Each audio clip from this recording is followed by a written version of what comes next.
नमस्कार मंडळी, मी इथे भेंडीच्या बियाची आमटी करणार आहे. त्यासाठी भेंडी अगोदर चिरून घेतली बिया काढून, थोडं तेल टाकून ते कढईमध्ये भाजून घ्यायला लागले. अशा प्रकारे भेंडी भाजून घेतली. कढईमध्ये तेल तापत ठेवलं, त्याच्यामध्ये जिरं टाकून लसूण टोमॅटो टाकून घ्या. टोमॅटो तेलात भाजून घ्यायचं चांगलं. थोडीशी हळद टाकून, हिंग, तिखट, थोडं शेंगदाण्याचं कूट टाकून घ्या.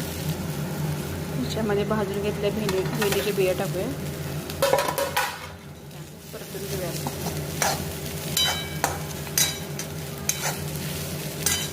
थोडंसं पाणी ॲड करूया याच्यामध्ये.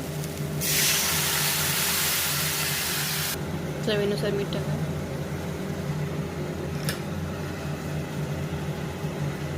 दहा मिनिटाला झाकून ठेवूया चांगली उकळीपर्यंत, बिया शिजूपर्यंत चांगली.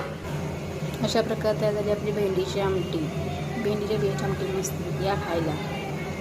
मला अशाच नवीन व्हिडिओ पाहण्यासाठी मला सबस्क्राईब करायला विसरू नका. बाय.